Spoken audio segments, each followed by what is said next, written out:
abordons cette fois-ci la commande net. Net est en fait une commande qui va nous donner l'opportunité de pouvoir accéder à des fonctions ou bien à des paramètres avancés concernant le réseau sous les systèmes Windows. OK? Pour pouvoir travailler sur l'interpréteur net, on va juste taper net. Voilà. Une fois que c'est ouvert, si nous tapons la file, vous allez vous rendre compte que nous pouvons modifier les pare-feux, les paramètres du pare-feu, modifier les paramètres de notre réseau local, modifier, en fait, observer les réseaux Wi-Fi autour de nous, nous connecter à ces réseaux Wi-Fi, essayer aussi d'aller plus loin en créant nous-mêmes nos propres réseaux Wi-Fi de partage d'informations, essayer nous-mêmes de voir nos historiques de connexion extra, ok? Essayons de voir dans un premier temps comment désactiver ou activer un pare-feu en ligne de commande. Parce qu'on va faire net firewall.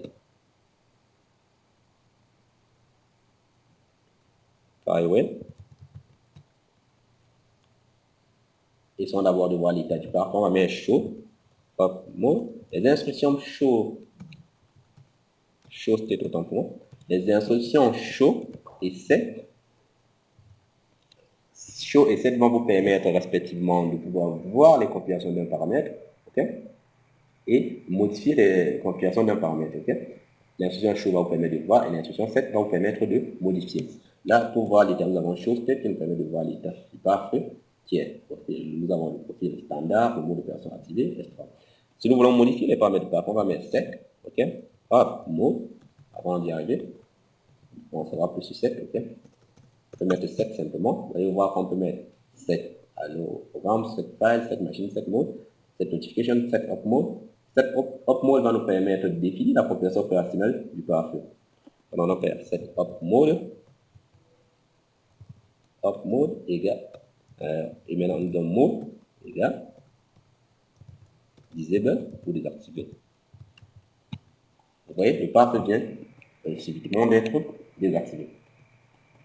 Grâce à cette technique, en fait, le hacker, une fois qu'il aura pris son contrôle d'une machine distante, pourra se passer de manière assez simple du pare-feu de la victime.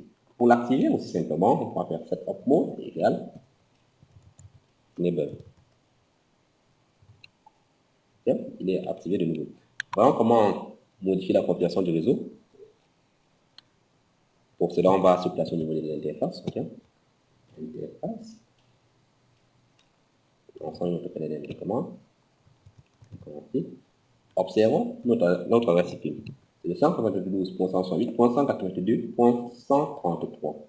Essayons de définir notre adresse IP désormais de manière statique et attribuons-lui une adresse IP que nous voulons en ligne de commande. Pour cela, nous allons tenir en compte le nom, n'est-ce pas, le nom de la carte réseau et le nom de la configuration en question. Nous allons faire là IP pour ceux présents sur Windows, ou bien IPv4 pour ceux présents sur les systèmes 7 et plus. IP, okay. 7, adresse, le nom de l'adresse Ethernet, ok. Nous allons définir notre adresse, notre configuration de manière statique. Ensuite, ce que nous allons essayer de faire, c'est de lui donner l'adresse IP, nous donnons lui 192.168.0.2. Là, il est à 182.133, là, il est à 0.2. Masque sous réseau 255. 255.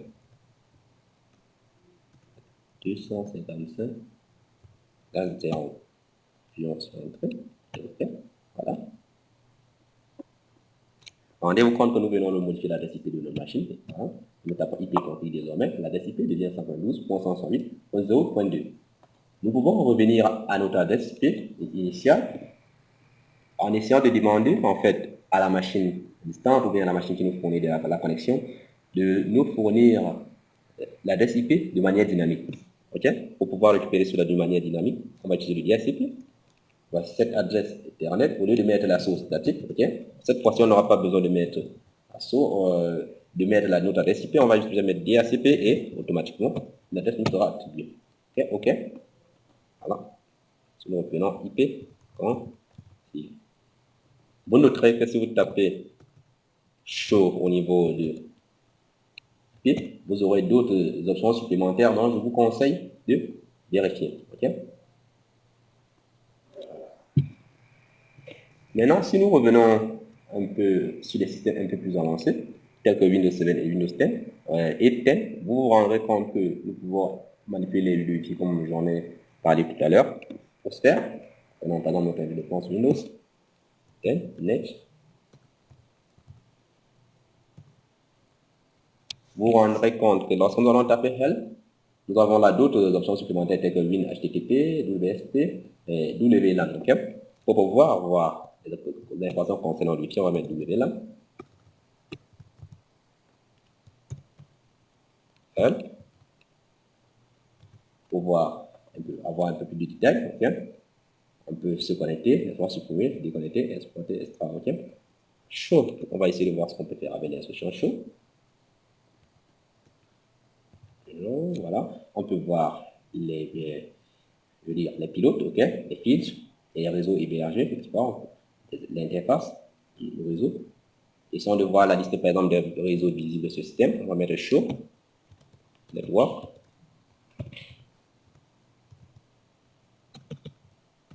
Voilà. Actuellement, 0 Wi-Fi visible, ok.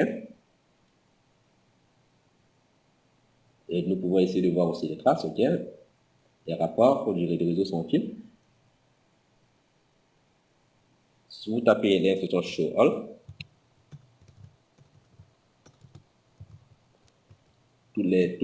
en fait, automatiquement, toutes les informations vont vous apparaître, ok? Tous les SSID, ou bien toutes les informations contenant le réseau, concernant le réseau où vous avez déjà été connecté, et qui sont présents, vous avez là directement version 1, réseau type réseau sans fil, non, c'est R, option de contrôle, extra. Ainsi de suite, ok? Voilà, en fait, toutes les configurations basiques que nous avons pu afficher, ce concernant en fait le Wi-Fi, de la carte Wi-Fi de notre PC, ok? Si vous voulez, je vais vous laisser en fait essayer d'étudier un peu plus la commande show et nous nous retrouvons dans la prochaine vidéo.